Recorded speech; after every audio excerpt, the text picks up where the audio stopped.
Hello and welcome back to Meditations. My name is Melamanity and this is in essence my diary. This is where I come to understand, analyse and remember who I am a little bit more each time. Today I want to talk about love and learning to love myself through being loved. No easy feat, might I add. This has been my most recent lesson. It's been a very interesting, rapid lesson.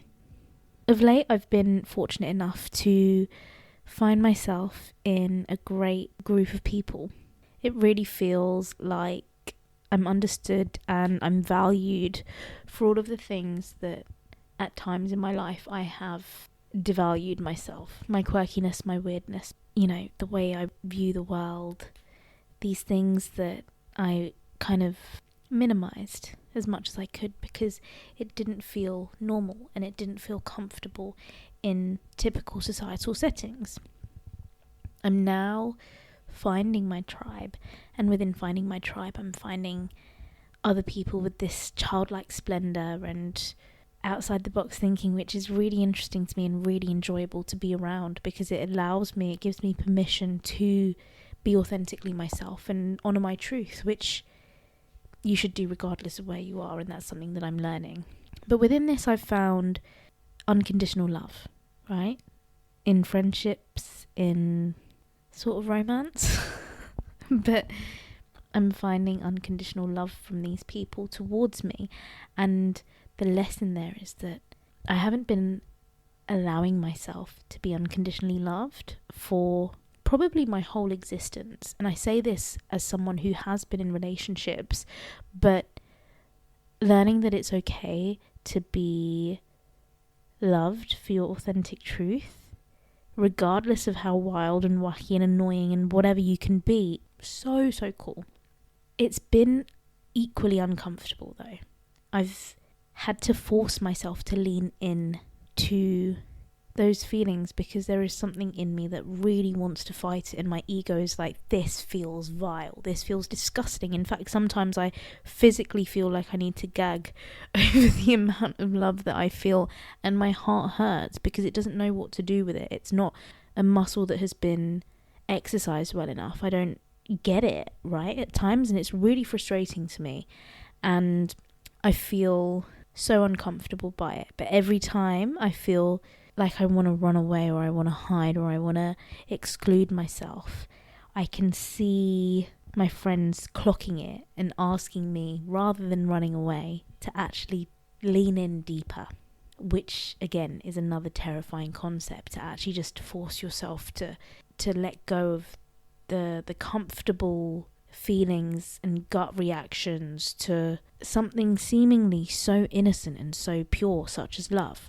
And love doesn't need to be this all-encompassing thing that we necessarily view it to be either. Like, love can be in platonic situations. It can be anywhere, really. It can be how you interact with the person that serves you coffee in the morning. It can be how you react with your bus driver. Are you going to acknowledge them as simply another form of God, or are you going to ignore them or be annoyed at them? Because if you think about it, if we're all from the universe and we're all from source, we all have the qualities of goodness that the universe has and holds. So it would be ridiculous not to honour that beauty within every single person and organism that you come into contact with, and being grateful for the fact that you've been able to interact with them, or for the service that they've been able to provide, because they've been there to, there's so much to it. And I feel like the way that I am articulating this might be a little bit messy, but this is messily authentic because this is the way that the words are flowing and humbling out of my lips and my mouth right now. This is just how it is. So I hope you can keep up with the flow of my thoughts because I'm struggling to myself, so I do apologise. Actually, I shouldn't apologise for that because it's just, this is my fucking podcast. Doesn't matter. This is mine. It doesn't matter if it's good. It doesn't matter if it's bad. It's mine. And thank you for choosing to use your time to listen to it. I hope it brings value to you. But back to the topic, love. I feel, even talking about this, I feel uncomfortable because realistically I should just share the story because this is my diary, right? But there is part of me that wants to hold back. But for the sake of the diary, I will share what I can. It's interesting, right? So I went on a trip to the Blue Mountains with my friends, and going there, the energy of our group felt like it shifted. We grew closer in a different kind of way. I don't want to say necessarily romantic, but we just saw each other for who we are and we honoured each other for that. Beautiful, right? I've touched on this already. It was the kind of energy where we were just providing and protecting for each other. And it was beautiful. It was just symbiotic, cohesive environment and group. Once we came back, we continued this familial lifestyle. We started cooking together, having meals together, spending our evenings together, watching movies together, cuddling together, because cuddling is just an animal thing to do, right? It's a primal thing to do. It doesn't need to necessarily be stigmatized or thought of as just this pure romantic thing. It's not. You can do it with your family, you can do it with anyone, right? But our dynamic shifted into this healing space, and it was so interesting because it was like these 4 individuals who had come together, and they were sat in the same classroom, but they were studying different subjects.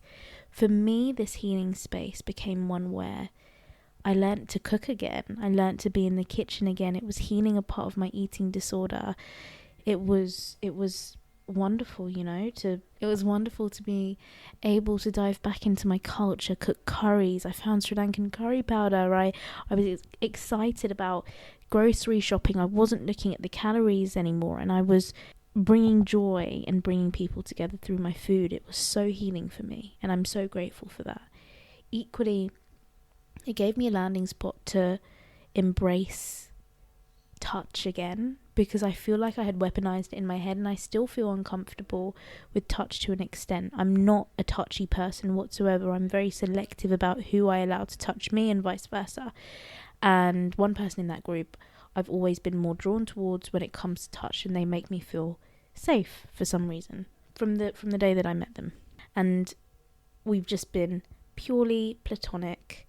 If anything, I was the annoying little sister and he was the frustrated older brother, and it was Christmas morning every morning and I wanted to open the presents. that was the vibe. But anyway, that was my lesson in the space, just honouring who I am and remembering who I am. For one of my friends, it was understanding that they already have all the answers within them, potentially. Again, I'm paraphrasing this based on my experience of their experience, but it seemed like a space to accept ugly truths about themselves that they thought ugly truths that were false, that they were accepted and loved and cared for and wanted regardless of how they felt about themselves. For another, it was learning to come out of solitude and honouring company and being in a tribe when it's sometimes easier to go into seclusion and go internal and introspective and overthink or over-intellectualize your emotions and feelings. Again, paraphrasing. But that's how it felt for me, for them. And then for another, it was finding community, healing through community, as it was for all of us, but realizing that you don't have to be a lone wolf in all of this. You can allow people to see you, and you can find warmth in that and enjoy being a child with everyone, and learning that it's safe to talk, to be, to exist authentically. Now, when we got back and our relationship had shifted and it became deeper, and we were really, like, when I say a family, I mean a family, like group chat popping off, right, what are we having for dinner, what are we doing, like, where are we going, what movie are we watching? Beautiful, right? Haven't had that in so long. In fact, I've never even really had that with my family to an extent.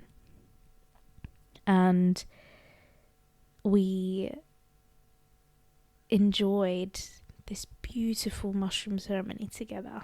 And I've been saying for the last couple of months with one of my sisters that I know in my heart of hearts that for me to really go deep, I need to be held by a masculine, and a masculine who is so grounded and so safe to me that they can hold me through the chaos of my being on mushrooms, because mushrooms for me is not a fun or easy task. It's deep healing, it's work, it's a full body experience for me. It's very physical. I'm not necessarily there all the time. And I needed someone to see when I was floating away to ground me. And that's exactly what one of my brothers in this circle did. And I knew it was going to be them. I knew how it was going to go. I predicted it a very long time ago. But to be seen and to be held like that with no conditions, no expectations, no desires, no wants, no needs, that pure love was something that I've not experienced in my life before, because for me, love has always had strings. If someone's showing affection or attention or interest, it's usually because they want something from me, whether that's my time, my energy, physical connection, emotional connection. But in this situation, there was none of that. There was zero expectations. It was just a simply, hey, look, I've got you. You don't need to stress. I've got you. That was all, right? And for me to really dive into that and to allow that to happen, that's never happened. A, I suppose I didn't have much of an option because I was on mushrooms. B, I just felt safe enough to allow that to happen to me and for me, and be vulnerable and authentic with the fact that I needed it. And whenever I was flying away, this individual would massage my hands, massage my body, and just remind me that I was a part of this vessel and that I had to come back. And it really helped guide me. And he didn't even know he was doing it. It was just this pure thing, right? And after that, things shifted.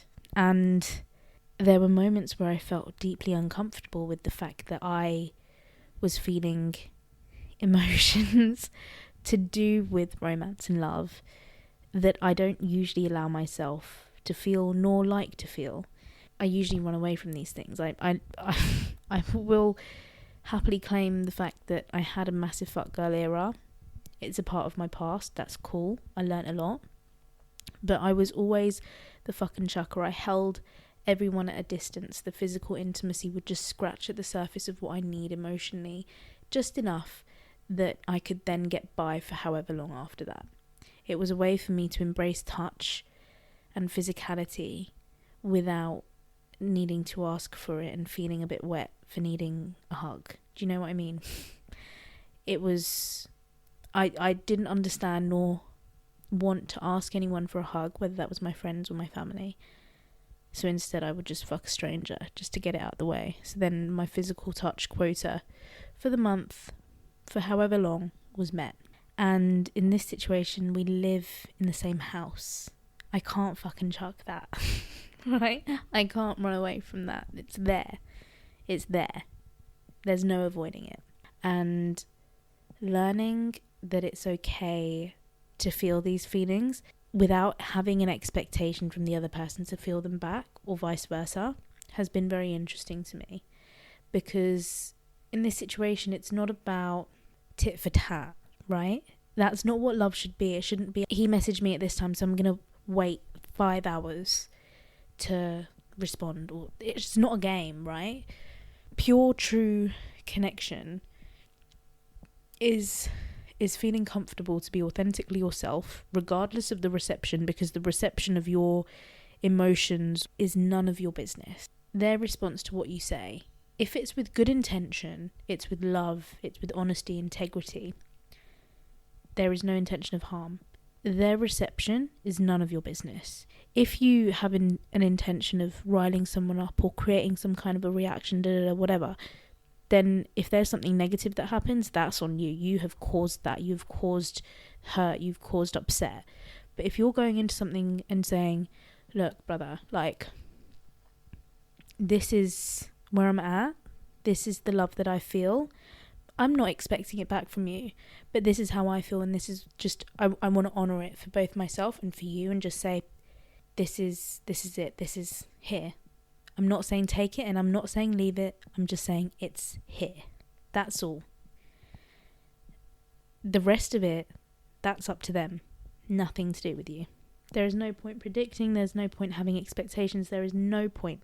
But as long as you honour your vessel enough to speak your truth, then there is so much magic in that. And then the more you work that muscle, the more you have the ability to be true to yourself and hold your own, hold your boundaries, be authentic. The world is your oyster. You're unstoppable. If you can have the courage just to say how you feel with no guilt, no shame, you're set. You're set. And this is something I've been struggling with. I can already feel myself wanting to recluse, and I can feel myself having conversations in my head of, oh, this tiny micro thing happened, maybe it means this and this and this, and it's pazzing me out, and it's a shame. It's a real shame. My friend was talking to me today and she was like, Melanie, before any of this happened, or before the intimacy really happened, you already had these feelings and you told this person these feelings, right? Because it was, at that point, it was funny, nothing had happened.